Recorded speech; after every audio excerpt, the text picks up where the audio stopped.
खुलुमबाय गिबियावनो दिनै UPPL दोलोनि आफादगिरि हिसाबै जोंनि दोलोनि जोनोम सानाव आङो UPPL दोलोनि मिरुनि जिल्लानि ब्लकनि प्राइमारि आरो बुथसिम जायफ्रा खामानि मावनानै दङ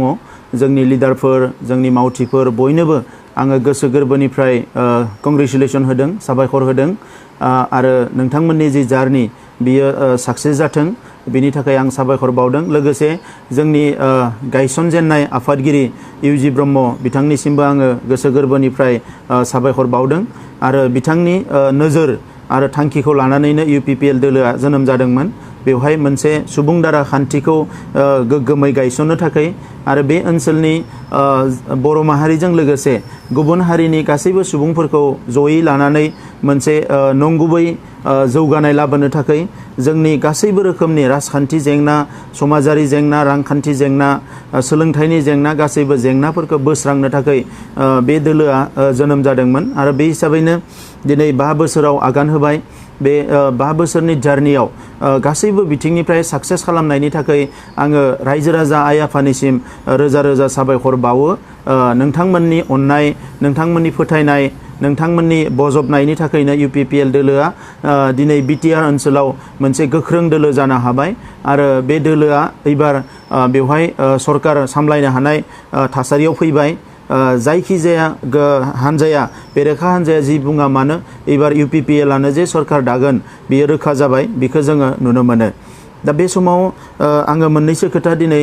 फाउन्डेसन डे जों लोगो नांनानै बुंनो नागिरदों गिबियावनो जौगानायनि खोथाखौनो आं बुंनो नागिरदों मानगोनां हाग्रामा महिलारि बिथाङा थांनाय 17 बोसोराव एबसुनि आफादगिरिया आङो थानाय समाव आं 17 बोसोर गैयामोन 11 बोसोर दङमोन दा बेखिनि समाव जेसेबां सम मोनदों एसेबां आंनि हेंथायै खोथा बुंबोदों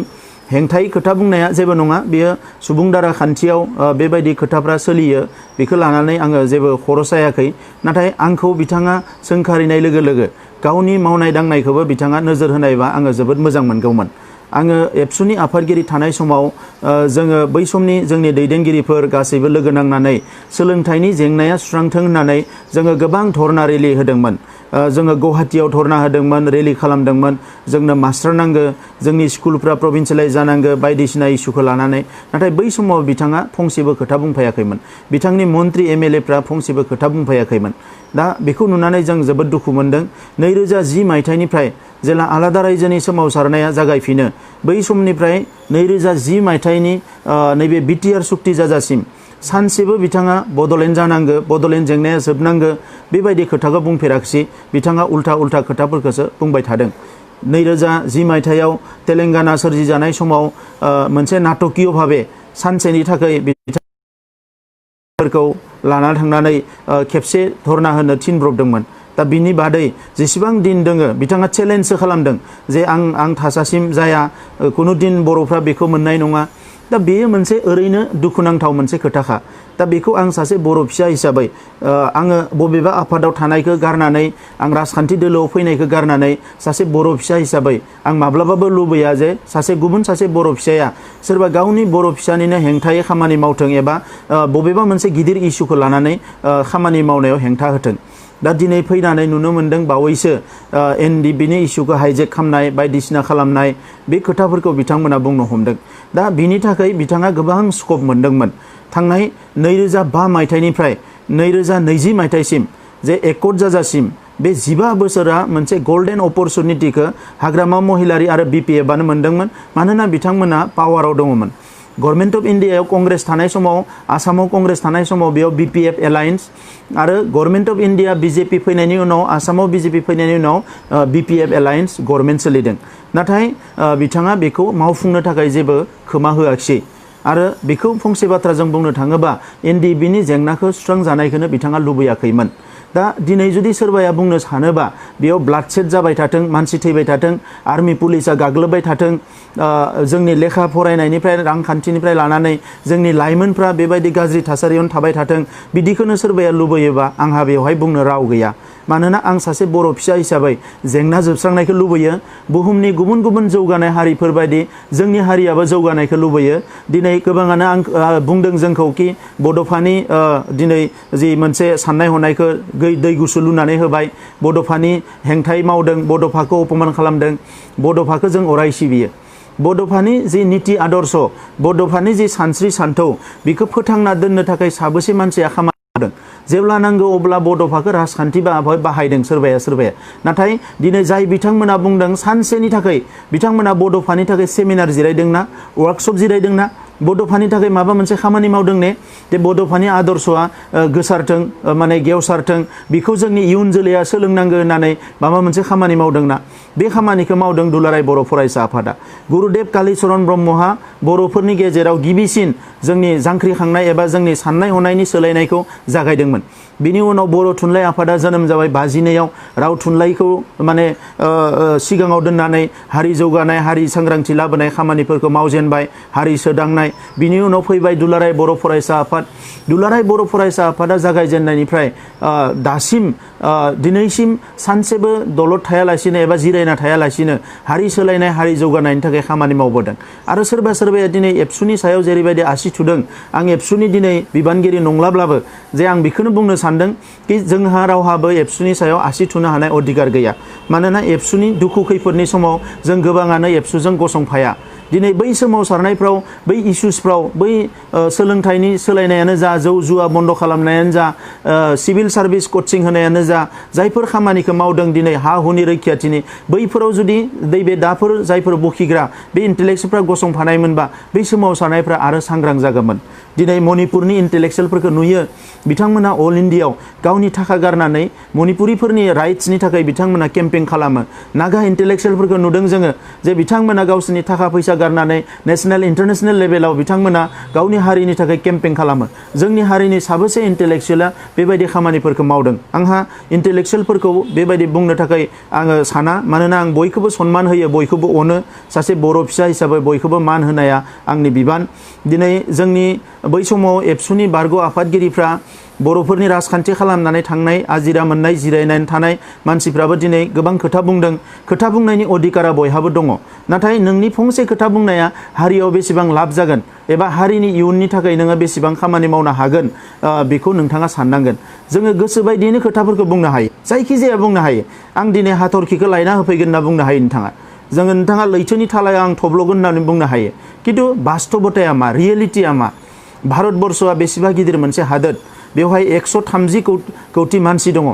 बे 130 कौटि मानसिनि गेजेराव जोङो 12 लाख सुबुं अनजिमा थानाय हारिया दिनै थांना थानो थाखाय जिखिनि स्ट्रागल खालामबोबाय, जेराव 5000 सुबुं थैनांबाय, बेयो गोरलै खोथा नङा। आरो दिनै बे 5000 सुबुं थैनायखायनो जोङो BSc मोनबाय, BTC मोनबाय आरो दिनै BTR मोनबाय। आरो बेखौबो सोरबाया ट्रल खालामदों, बायदिसिना खालामदों। आंखौ बुंदों बिथांमोना कि मुंख्लंफोरखौ अपमान खालामदों। आं बे खोथाखौ बुङाखै जे 2010 निफ्राय 2020 सिम एबसुनि आन्दलना नन भाइलेन्ट जादों, बे खोथाखौसो बुंदों। नाथाय NDB नि जि मुभमेन्ट, बेखौ रेसपेक्टफुली मान सन्माननि गेजेरजोंनो 2005 सननिफ्राय सिजफायार जाजेननायनिफ्राय जोङो खामानि मावबोदों। बै समाव एबसुआ NDBखौ लोगो हमोबा एबसु अफिसाव थांना गाग्लोबोमोन। एबसुनि सेंग्राफोरखौ गावथार नागिरोमोन। एबसुनि सेंग्राफोरखौ माने गोबां बुग्लुंनाय जादों, गोबां अफिस हाबनानै। आं बेखौ दिनै बुंनो नागिराखै। बै समाव बे इन्टेलेक्सुवेलफोरा जेबो बुंफायाखै। जोङो बेखौल' बुंदोंमोन कि NDB नि सिजफायारा साक्सेस जानांगौ, बे एकर्डा जानांगौ, इमप्लिमेन्ट जानांगौ। नाथाय फैयै फैयै NDB नि गावनि गेजेरावनो फिसा फिसौ जेंना नुजानानै गावस्रायै मोनब्रै बाहागो जाबाय। आरो बियो कुनु असाभाबिक नङा, बे साभाबिक। मानोना जोंनि मेगन सिगाङाव जोङो एनेशियान गावस्रानायखौबो नुदों, मणिपुरनि सिलाय लाग्रा संगठनफोरनि गावस्रानायखौबो नुदों। दिनै जों रायजो जाग्रा आदिबासि बिदा फंबायफोरनि संगठनफ्राबो बेसेबा बुरजा दङ, बेफोरखौ जों मेगनाव नुदों। नाथाय खोथाया जाबाय मा, जे दिनैनि समाव भारत सरकारनि साननाय हनाया मा? काश्मीर बायदि मोनसे बेसेबा इन्टारनेशनेल सापर्ट मोननाय बेवहाय जि मुभमेन्ट जादोंमोन, बेखौ दिनै भारत सरकारा टेकनिक बाहायनानै बेखौ थेर बेथेर खालामनायजों लोगोसे बेवहाय सान्ति गायसननो खामानि मावबाय। दा बैयाव सिलाय लाग्राफोरा बेवहाय जेबो खामानि मावनो हायाखिसै। बिथांमोना हयतो बमा होनो हागोन मानसि बुथारबाय थानो हागोन किन्तु बिसोरनि जे उद्देश्यमोन बे उद्देश्यआव मालाबाबो जाफुंसार जानाय नङा दा दिनै जुदि जों सोरबाया सानदोंबा कि जोङो बे सिलाय लानाय जोंनि सेंग्राफोरखौ बिदिनो थाथों सोरबा हाग्रायाव थाथों सोरबा जेलाव थाथों सोरबाया माने केम्पआव थाथों बेखौनो सानबाय थादोंबा आंहा बेवहाय बुंनो राव गैया नाथाय जोङो बै समाव एबसु हिसाबै जों रायलायदोंमोन एनडिबिनि दैदेनगिरि बिथां गबिन्द बसुमतारीखौ आं साबायखर बावगोन जे बिथाङा गुबुनखौबो आं साबायखर बावदों एनडिबि गबिन्द बसुमतारीखौ बुंनायनि गुबै जाहोना जाबाय मा 2005 सननिफ्राय बिथां गबिन्द बसुमतारी रुजुग्रा मोसाहारी बेबायदि माखासे लिडारफोरखौ जों लोगो मोन्दोंमोन जाय बिथांमोना 22,000 थासारि फैबाबो धैर्य सहकारे लाना फैनानै मोनसे एकर्ड खालामबाय दिनै जुदि भारत सरकारा एकर्ड खालामा होनना बुङोबाबो जों जेबो खालामनो हानाय नङा आसाम सरकारा एकर्ड खालामा होनबाबो जेबो खालामनो हानाय नङा जुदि नोंथांनि सिनस्रियाव जुदि आरोबाव 100 बोसोर दावहा नांलांनो हानाय बोलो दङबा नोंथाङा ओरैनो गावनि गोसोजों गावनि जेबो सानालासिनो बुंनाय खोथाया जुदा बेबायदि बोलो दङबा आं बुंनो रोंनाय नङा नाथाय दिनै जोंनि अबस्थाखौ हारिनि नाय दिनै जोंनि बर' मिडियाम स्कुलफोरनि अबस्थाखौ नाय बाहेरा जिल्लायाव बिटिसिनि बाहेरनि जिल्लाफ्राव गोबां जिल्लाफ्राव दिनै बर' मिडियामनि स्कुल्सफ्रा थैलांजोबनो हमबाय जोंनि बर' बिजोङा जौगानांगौ बिनि थाखाय जेरैबायदि अनसुंथाइफोरखौ नांगौ जोङो बेखौ नुनो मोना गावनि मोननाय काउन्सिलाबो बर' बिजोंनि सायाव जेबो गोख्रोङै खामानि मावा बे बिजोंल' नङा राव थुनलाइ हारिमुनि अबस्थाया मा जागोन हारिनि इक'नमिया मा जागोन जोंनिया दिनै आइएस अफिसारा बोसोरसेयाव नङाबाबो साब्रै साबा ओंखारनांगौमोन स्पर्ट्सआव जोंहा साफा सानै नेशनेल प्लेयार ओंखारदों इन्टारनेशनेल प्लेयार ओंखारदों बिसोरखौ जोङो जेबो बेकिं खालामनो हायाखै दिनै जोंनि गेजेराव गुबुन गुबुन बिथिङाव दिनै कालचारनि बिथिङाव जोङो इन्टारनेशनेल लेभेलाव थांनो हानाय जोंहा मानसिफोर दङ बिसोरखौ जों मदद खालामनो हायाखै जोंनि जि गावनि गासैबो अरिजिनेल माने जोंनि जि ट्रेडिशन कालचार कास्टम बेफोरखौ प्रिजार्भ खालामनायनि जोङो जेबो मावनो हायाखै जोङो जोंनि धोरोमखौ फोथांना लाखिनायनि बायदि जों जेरैबायदि सरकारि पेट्रनाइज होनांगौ बेखौ जों होनो हायाखै जोंनि लाइमोनफोरनि इयुना मा जागोन हाजार हाजार लाइमोनफोरा दिनै गुजरात हारियाना गवाफ्राव थांनानै हाजिरा मुजिरा मावनानै जाहैनो गोनां जादों खामानि मावना जानायाव बुंनो गोनां गैया नाथाय हाजिरा मावनानै नोङो न'खरखौ बोरै दैदेनगोन गथ'फोरखौ बोरैहाय नोङो डाक्टार इन्जिनियार बानायगोन मानसि गिदिर बानायगन न' बांखौ बोरैहाय लुनानै लागोन सार नैबे समाव जोंनि इन्डियानि गोदान इक'नमिक पलिसिया मा बिनि सायाव जों साबेसेया खामानि मावनो हादों लुकिस पलिसिया मामोन एकिस पलिसिया मामोन दिनै इन्डियायाव एग्रिकालचार पलिसिया मा जानानै दङ गोदान एजुकेशन पलिसिजों जों बेसे खारफानो हागोन दा बेफोरखौ सोरबाया रिसार्च खालामदोंना सोरबा स्टाडि खालामदोंना सोरबा खामानि मावदोंना जोंनि गेजेराव जायफोर बिराद राजखान्थि भाबे माने जाथिखौ फानबाय जाथिखौ बायबाय थाखा फैसा लाबाय बिजेपिनियाव थांबाय आरएसनियाव थांबाय उमुगनियाव थांबाय तुमुगनियाव थांबाय होनदों बै लिडारफ्रा बै एमएलएआ बै मानसिया मोनसे फसंथान गायसननानै दिनै दिन्थिनो हादों ने मोनसे मायबा मोनसे फसंथान कालचारखौ फोथांनायनि थाखायनो जा जोंनि राव थुनलाइ फोथांनायनि जा मोनसे क्रिएटिभ माबा मोनसे दिन्थिनो हादों ने इनोभेटिभ माबा मोनसे दिन्थिनो हादों ने गाव माने लेक्चार होबाय आन्दलनाव साननैसो ओंखारबाय एमएलए मन्त्रि जाबाय बेवहायनो जोब्बाय बिनि बादै गोदानथ' जेबो नुवाखै जोङो दा बेनिखायनो दिनैनि समाव जे दिनै आङो दुखु मोनदों कि एनडिबिखौ हाइजेक खालामदों आं एनडिबिनि रिभलुसनखौ आं रेसपेक्ट खालामो गोसो गोरबोजों आरो अरायसम रेसपेक्ट खालामबाय थागोन बर'नि हिस्ट्रियाव एनडिबिनि जि मोनसे सोमावसारनाय बे अरायसम सनानि हांखो जों लिरनाय थागोन दिनै बिथांमोननि गायसनगिरि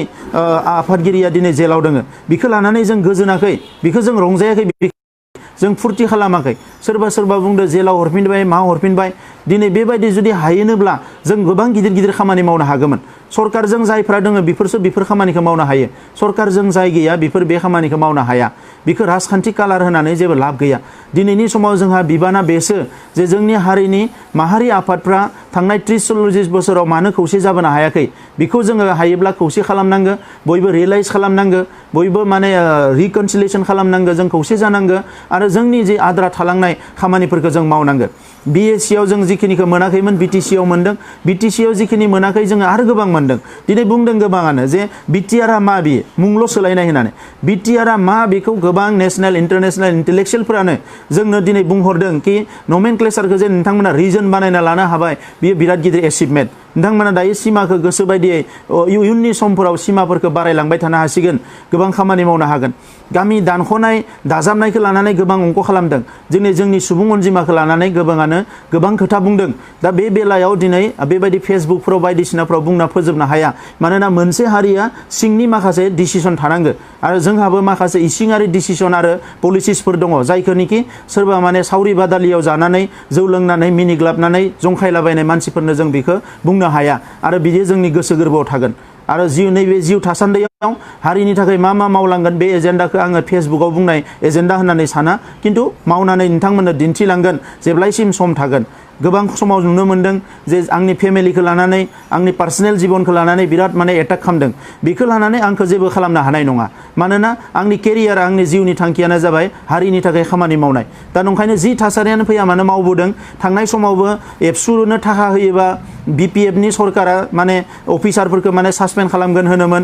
ठिकादारफोरखौ माने बायदिसिना एक्सन लागोन होनोमोन। गोबां समाव माने एबसु अफिसाव माने थाखा फैसा होनाङा, माइरं दैरं होनाङा होननानै चेलेन्ज खालामबोदों। बेफोरखौ एबसुआ बारबोजोबदों, बेफोरखौ एबसुआ बारबोजोबदों बै समाव। आरो दिनै बेवहाय जों राजखान्थियाव फैनायनि उनाव जेरैबायदि आङो जिफोर थासारिखौ नुदों बेयो जोबोद दुखुनांथाव थासारि। दा नंखायनो नैबे समाव बड'फा उपेन्द्रनाथ ब्रह्मनि मुङाव मोनसे जोङो इउनिभारसिटि मोननो हादों, बे गोरलै खोथा नङा। दिनै बेखौ सोरबा सानसुमा खुंगुर बसुमतारिया बोरै जेबो जायाखै होनना बुंनो हाखो? बेथ' बिथांमोननिनो बेयो उद्देश्यमोन। बेयो दिनै जाफैबाय। अर्गेनिक इउनिभारसिटि मोननो हादों, अल इन्डियायाव अर्गेनिक इउनिभारसिटिया मोनबेसे दङ? स्पर्ट्स इउनिभारसिटि मोननो हादों, अल इन्डियायाव स्पर्ट्स इउनिभारसिटिया मोनबेसे दङ? दिनै बर' लाइमोनफ्रानोथ' बेवहाय गाबोनो स्टाडि खालामगोन, गाबोनो साख्रि मोनगोन, जब मोनगोन। दिनै NIT मोननो हादों, NITनि थाखाय जोंनि फरायसाफ्रा गुबुनाव फरायनो थांगासिनो दङ। गंनै गाहाम जोङो मेडिकेल कलेज मोननो हाबाय, केन्सार हस्पिटाल मोननो हाबाय। आरो बेजों लोगोसे दिनै जि BTR जागोन बेवहाय डाइरेक्ट फाइनेन्स मोननो हानाय आर्टिकेल 280नि बेबस्थाया फैबाय। DCखौ जोङो बाहायनो मोनामोन, बे DCखौ जोङो बाहायनो मोननायनि दिनै जोंहा केपासिटि फैबाय। बड'फानि मुङावनो जोङो आरोबाव सेन्टार अफ एक्सेलेन्सि मोनबाय, जेराव जोङो बर' हारिखौ दिनै बुहुमनि मोनसे गेदेमा हारि बानायनो थाखाय जों रिसार्च स्टाडि खालामनो हागोन, जोंनि राव थुनलाइ जौगानायनि खामानि मावनो हागोन। जोङो खेराइसालि, बाथौसालि मोनबाय। बेफोरखौ मानो BSCआव सोआखिसै, मानो BTCआव सोआखिसै? बेफोर दरकार नङा नामा? बर' हारिनि हारिमुवा बबेनिफ्राय जागायनाय? दिनै खेराइनि सायाव रिसार्च जानांगौ, खेराइया इन्टारनेसनेल रिकगनेसन मोननांगौ, बिनि थाखायबोथ' जों खामानि मावनांगोन ना। बेखौ मानो सानाखैमोन? दिनै बाथौ धोरोमा जोंनि बर' सुबुंफ्रा दिनै ख्रिस्टान दङ, ब्रह्म दङ, गोबां धोरोमाव दङ, नाथाय बयबो गनायनानै लायो कि बाथौआ जोंनि बयनिख्रुइ गोजामसिन धोरोम आरो बेखौ जोङो फोथांनानै लाखिनांगौ हारिनि सिनायथिनि थाखाय। अब्ला बिनि सायावथ' स्टाडि रिसार्च जानांगोन। ओरैनो मेल मिटिं गानानै लेक्सार होबाल' जानाय नङा बियो। दा बेफोर खामानिखौ मानो मावाखैमोन? दा बेखौ बुंनानै दिनै फोजोबनो हानाय नङा। गोनो गोथोआ लिडारफोरनि गोसोआवसो दङ, जेरावबो गोनो गोथो गैया आरो गोनो गोथो जानांगौ जेबो गैया। गावबा गावनि जि हारिनि फारसे साननाय, जि मोनसे गोसोनि नोंथांमोननि साननाय मिशन भिजन, बेखौ पाब्लिकनो अपेनलि हो। क्रिटिसाइजआल' पार्ट जानाङा। आंखौ क्रिटिसाइज खालामनायखाय नोंथांमोनखौ होबथानो थाखाय आं बे खोथाखौ बुङाखै। क्रिटिसाइज खालाम, आंखौ जेसेबां हायो क्रिटिसाइज खालाम, आंहा बेवहाय जेबो बुंनांगौ गैया आरो आं कारेक्सन जानोसो स्कप मोनो आंखौ जेला क्रिटिसाइज खालामो। नाथाय नोंथांमोनाबो गावबा गावनि एजेन्डाखौ हारिनि थाखाय एसेबाबो माव। दिनै सोरबा आजिरा मोनबाय फोरोंगिरिनिफ्राय, प्रफेसारनिफ्राय, सोरबा माने MP जानानै, MLA जानानै, एसे हारिनि थाखाय समखौ हो, खामानि माव। गावनि जायगायावल' थानानै गिदिर गिदिर खोथा बुंनाङा। आन्दलन खालामनायखौ आंहा बुंनांगौ गैया, आन्दलन खालाम। सान्दुं अखा खामजानो लुबैफिनोबा, हारिनि मानसिफोरखौबो बेखौनो लुबैफिनोबा, गाबोन हयथ' जोंबो फैनो गोनां जानो हानाय राजा लामायाव। बेखौनो खालामनो थाखाय जुदि सोरबाया गोसो दङबा खालाम, आंहा बेवहाय बुंनांगौ गैया। नाथाय टाइम, सम आरो सिटुएसनखौ लानानै खालाम। BSc मोननायनि समावबो बुंदोंमोन जे जोङो साननैसो नायद'नानै जि दोङो थिग खालामनानै जों आवगायलांगोन। BTC मोननायनि समावबो लिडारफ्रा रायलायदोंमोन साननैसो जिरायथ'नानै आवगायलांगोन। दिनै साननैसो जिरायथ'नायावनो उन्दुलांबायबो मानसिफ्रा। बे माबा मोनसे बुङोबा रागा जोंग्रासो जाबाय। AC रुमाव थाबाय, मोजां खाजा जाबाय, फरेन बेरायबाय, बिलासि माने गारि गाखोबाय, बिनि उनाव गासैबो बावगारलांजोबबाय। बे केरेक्टारखौ सोलायनांगोन आरो बेवहाय प्रमद बर'आ जेबो खालामनो हानाय नङा। बेयो इन्डिभिजुवेल आरो रायजोफ्रा नुगासिनो दङ। दा बेखौ लानानै दिनै मानसिफ्रा, दा बे समाव आङो बेखौ फाउन्डेसन डेआव बुंबाय, NDBखौ आं हाइजेक खालामाखै एबा एबसुआ खालामाखै आरो UPPLआबो खालामाखै, कुनुदिन खालामनायबो नङा। NDBनि सासे लिडार केडारखौ जों रेसपेक्ट खालामो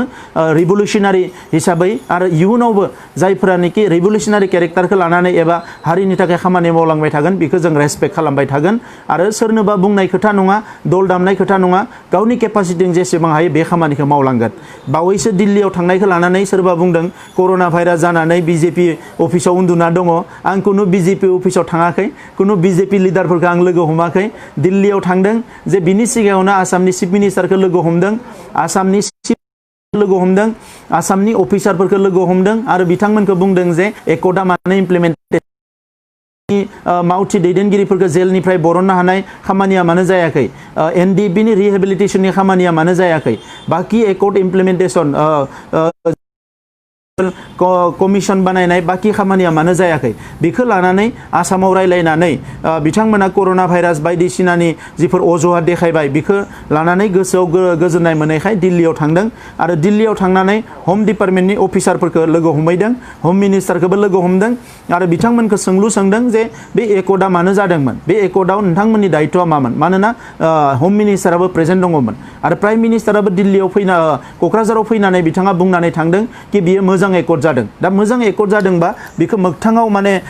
इमप्लिमेन्ट खालामनांगौनि दायित्वखौसो रिमाइन्ड खालामनो थाखाय दिल्लीयाव थांदोंमोन आरो बेवहाय कुनु कर'ना भाइरास जानायनि खोथा नङा आरो सोरबाया नायनो फैनो हायो आंनियाव कर'ना टेस्ट खालामनायनि मोननै डकुमेन्ट दङ दिल्लीयावबो आं खालामदों बेवहायबो माने नेगेटिभ आरो आसामावबो फैनानै खालामदों बेवहायबो नेगेटिभ आंनियाव फैनानै सोरबा डकुमेन्टखौ लांनोबा लांफैनो हायो आरो लुबैथारोबा फन हर आं WhatsAppआव हरगोन आरो गुबुन मोनसेया आङो मैयानिफ्राय फैगौ 6 दिन 7 दिननि थाखाय होम क्वारन्टाइनाव दङ दा नंखायनो बेखौ लानानै राजनिति खालामनानै जेबो लाब गैया आरो आं बेबायदि मानसि नङा आंनि न'खरनि जा गामिनि जा ओनसोलनि जा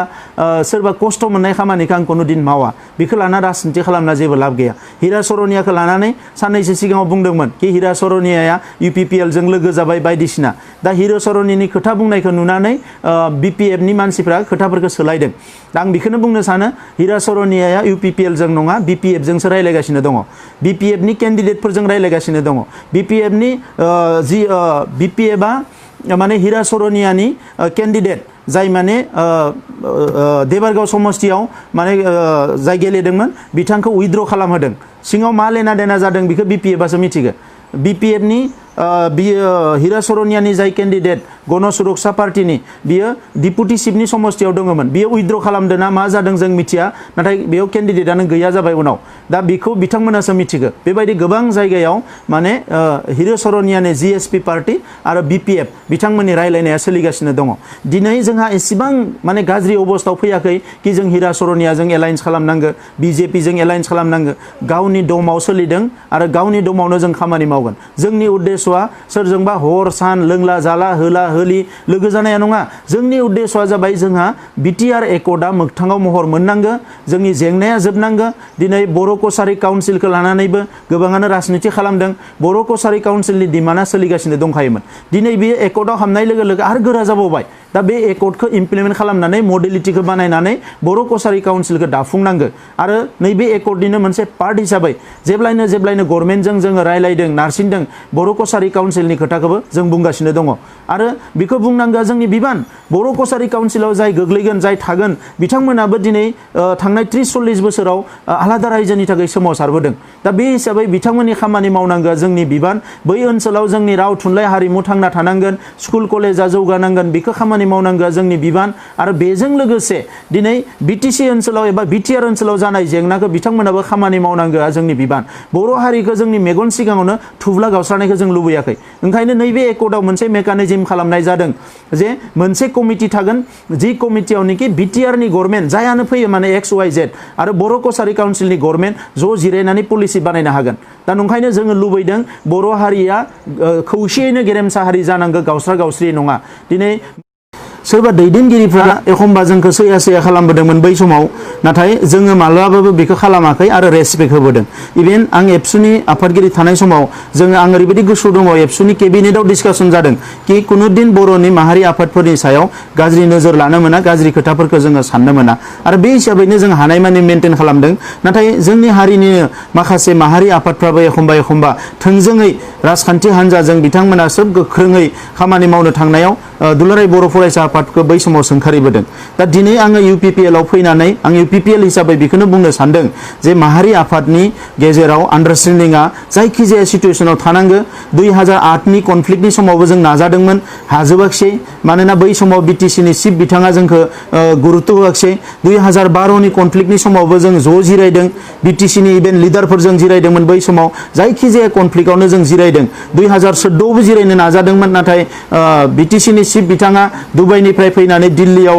एबसुखौ जानला मानला रायनायलाय बै समाव जिरायनाया जायाखिसै नाथाय माहारि आफादनि लिडारफोरजों बे रिलेसनखौ अरायसम मेनटेन खालामबोदों नंखायनो आङो दिनै राजखान्थि हान्जायाव फैदोंब्लाबो हारिनि अरायसम जौगानाय हारिनि खौसेथिखौ अरायसम हास्थायो दा बेनिखायनो अरायसम जाहाथे खौसेथिखौ मेनटेन खालामनो नाजायो आरो जोंनि हारिनि दिनै गोबां हिउमेन रिसोर्सफोरा आनइउटिलाइज जानानै दङ जोंनि गोबां IAS अफिसारफोर रिटायार जानानै दङ बिथांमोनखौ जोंनि हारिनि थाखाय जोङो बबेबा नङा बबेयाव बिथांमोननि एडभाइसफोरखौ लानो नाजानांगोन जोंनिफ्राय दिनै गोबां स्कलार ओंखारबाय बड'लेण्डआवल' नङा बड'लेण्डनि बाहेरनि मोजां मोजां इउनिभारसिटिफ्राव प्रफेसर मावनानै दङ बिथांमोननि नलेज बिथांमोननि एक्सपार्टाइज बिथांमोननि माखासे साननाय हनायफोरखौ जों हारियाव बाहायनांगन स्पोर्ट्सनि बिथिङावनो जा कालचारनि बिथिङावनो जा इक'नमिक बिथिङावनो जा एजुकेशन बिथिङावनो जा बेफोरखौ जों बाहायनायनि थाखाय मेकानिजम खालामनांगोन आरो लास्ट 17 इयार्सआव माने BPF एबा हाग्रामा महिलानि सरकारा बेबायदि रलफोरखौ लानाय नामा जोंथ' नुवाखै